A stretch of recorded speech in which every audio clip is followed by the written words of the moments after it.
Hello అండి, hi, welcome back to our channel. ఎండలకి చల్లగా బయట ఐస్ క్రీమ్ కన్నా ఇంట్లో ఇష్టంగా చాలా సింపుల్గా టేస్టీగా ఇంట్లో ఉన్న వాటితోనే ఎలా చేసుకుందామో చూసేద్దాం రండి. పిల్లలు కూడా ఇంట్లో ఉంటారు కదా, ఇలా హెల్తీగా చేసి పెడితే వాళ్ళకు కూడా నచ్చుతుంది, చాలా ఇష్టంగా తింటారు. దానికోసం ముందుగా ఒక గిన్నె తీసుకొని దాంట్లోకి ఒక గుప్పెడు జీడిపప్పు వేసుకొని దీంట్లో వాటర్ వేసుకొని ఒక 20 నిమిషాలు నానబెట్టుకోవాలి. తర్వాత స్టవ్ ఆన్ చేసుకొని ఒక గిన్నెలో పాలు వేసుకొని చిక్కటి మీగడ పాలు తీసుకోవాలి. తర్వాత ఇలా పైకి మీగడ వస్తున్నప్పుడు దీన్ని ఇలా లోపలికి అనుకుంటూ కలుపుకుంటూ ఉండాలి. నేను పాలు ముందుగానే పెట్టేసిన, వీడియో ఆన్ అయింది అనుకున్నా, అందుకనే ఒక పొంగు వచ్చిపోయింది. తర్వాత ఒక 2 పొంగులు వచ్చేంత వరకు చూసుకోవాలి. మీగడ పాలు వల్ల టేస్ట్ చాలా బాగుంటుంది. ఫ్రెష్ పాలు తీసుకోవాలి. బయట షాప్లో అయినా ఇక్కడ మీగడ పాలు అంటే ఎక్కడైనా దొరుకుతాయి. తర్వాత ఇలా ఇవి కొంచెం దగ్గరికి వచ్చేంత వరకు చూసుకోవాలి. అంటే నేను 1/2 లీటర్ తీసుకున్నాను, ఇవి మరిగి ఇంకొంచెం దగ్గరికి వచ్చేంత వరకు. తర్వాత ఒక మిక్సీ గిన్నె తీసుకొని ఇవి నానబెట్టుకున్నవి దీంట్లో వేసుకొని ఒక 2 ఇలాచీలు ఫ్లేవర్ కోసం వేసుకోవాలి. ఇవి వేసి మంచి పేస్ట్ లాగా ఇలా పట్టేసి ఈ పాలల్లోకి ఇది వేసుకోవాలి. ఈ మిగడ మొత్తం ఇలా లోపలికి అనేసుకొని ఇది ఉండలు కట్టకుండా చూసుకోవాలి.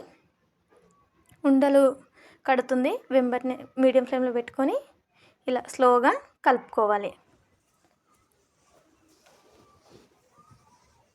ఇలా కలుపుకుంటూ ఇది చిక్కబడుతుంది. ఈ పేస్ట్ వేసిన తర్వాత ఇలా కలుపుకుంటూ ఉండాలి.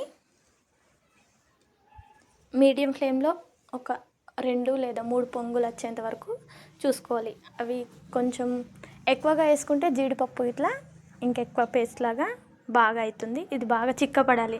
ఎలా అంటే ఇది స్పూన్ నుండి జారకుండా అయ్యేంత వరకు చూసుకోవాలి. ఇలా పొంగొచ్చిన కొద్దీ కలుపుకుంటూ ఉండాలి. ఇలా చిక్కబడుతూ ఉంటుంది. హై ఫ్లేమ్లో పెట్టుకుంటే పొంగిపోతుంది, అసలు పొంగనివ్వద్దు. చూడండి, ఈ వీడియోలో చూస్తే అర్థమైపోతుంది కదా. ఈ పాలన్నిటివి చిక్కబడుతున్నాయి. తర్వాత ఒక 5 మినిట్స్కి మళ్ళీ ఇలానే సేమ్ కలుపుకోవాలి. చూడండి, కొంచెం దగ్గరకు ఉడికి ఇది అనేది ఇలా చిక్కగా వచ్చేసింది. తర్వాత ఈ స్టవ్ ఆఫ్ చేసుకొని ఒక ఫ్యాన్ కింద ఒక 10 మినిట్స్ కలుపుకుంటూ ఆరబెట్టేయాలి. తర్వాత ఇలా పేస్ట్ లాగా అవుతుంది.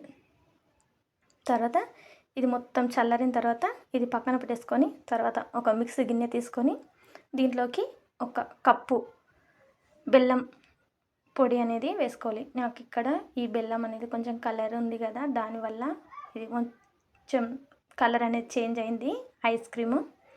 తర్వాత ఈ ఇక్కడ మిక్సీ పట్టి పెట్టుకున్న ఈ పేస్ట్ కూడా దీంట్లోకి వేసుకోవాలి. ఇది వేసి ఇలా వస్తుంది. మిక్సీ పట్టేసుకున్న తర్వాత దీన్ని ఇలా చేసేసుకొని ఇది పక్కన పెట్టేసుకోవాలి. తర్వాత ఒక గిన్నె తీసుకొని ఒక బౌల్ తీసుకొని దాంట్లోకి ఇది మొత్తం ఈ బ్యాటర్ అనేది ఇందులోకి వేసుకోవాలి. ఇందులో వేసి ఇలా పైనుంచి ఈ జీడిపప్పు ఇలా వేసుకొని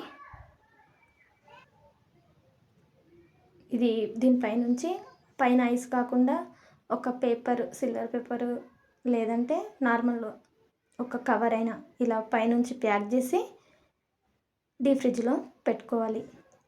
ఇలా సింపుల్ రెసిపీస్ కోసం మన ఛానల్ సబ్స్క్రైబ్ చేసుకోండి. ఎలా ఉందో కామెంట్లో చేయండి. ఫస్ట్ టైం చేసిన వాళ్ళు కూడా ఎలాంటి టెన్షన్ లేకుండా సింపుల్గా చేసుకోవచ్చు, ఈజీగా సూపర్గా వస్తుంది. ఇలా కవర్తో ప్యాక్ చేసుకొని 6 అవర్స్ ఫ్రిడ్జ్లో పెట్టి తీసేస్తే ఎంతో టేస్టీ అయిన ఐస్ క్రీమ్ రెడీ. చూడండి, చూస్తేనే అర్థమవుతుంది కదా. తర్వాత ఇలా ఒక చెంచా తీసుకొని అది వాటర్లో డిప్ చేసి ఒక 2 మినిట్స్ 5 మినిట్స్ అట్లా వెయిట్ చేసి ఇలా తీసుకోవాలి. నేను ఎంబటే తీసాను, అందుకే సరిగా రాలేదు. తర్వాత ఇది ఒక ప్లేట్లోకి తీసుకొని దీనిపైన ఇలా జీడిపప్పు ఇట్లా వేసుకొని తింటే ఎంత టేస్టీ